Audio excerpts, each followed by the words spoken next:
In the 1st century, Herod the Great maintained his seat of power behind the massive stone fortifications of Jerusalem. His rule over Judea was defined by these physical barriers and a pervasive security apparatus.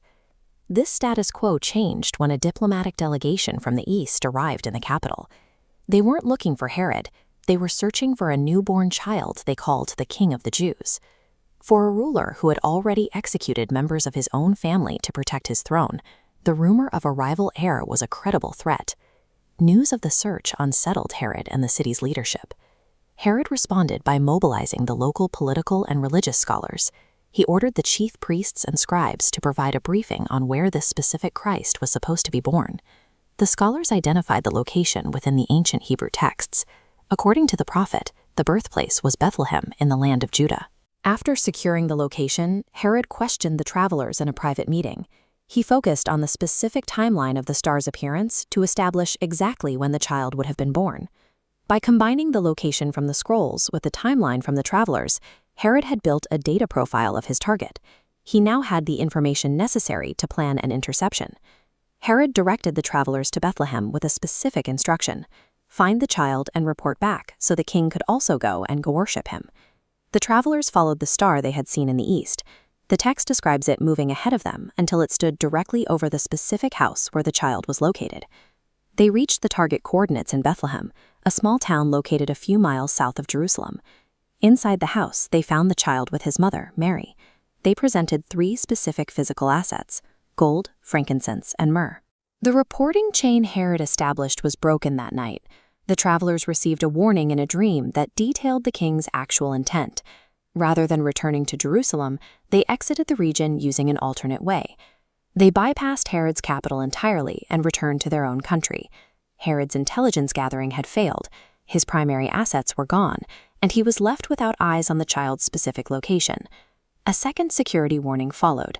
An angel appeared to Joseph in a dream, instructing him to take the child and his mother and flee, because Herod was moving to destroy them.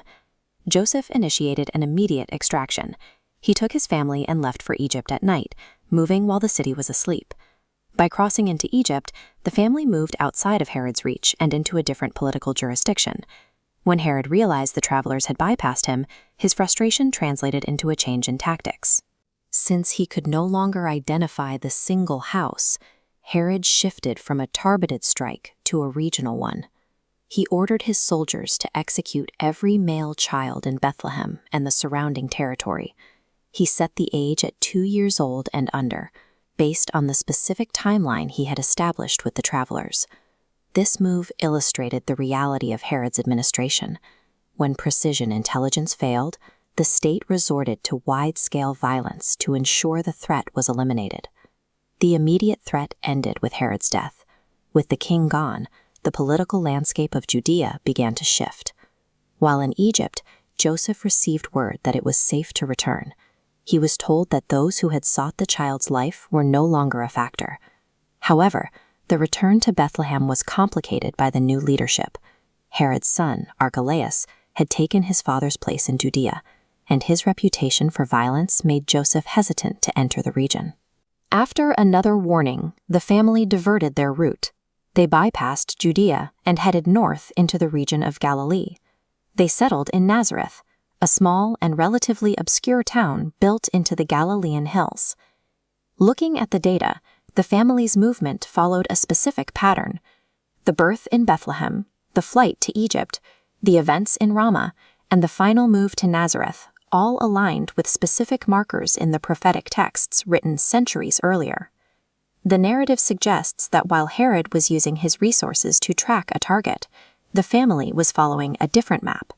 Despite the king's efforts to control the outcome, each move simply placed the child exactly where the older texts said he would be.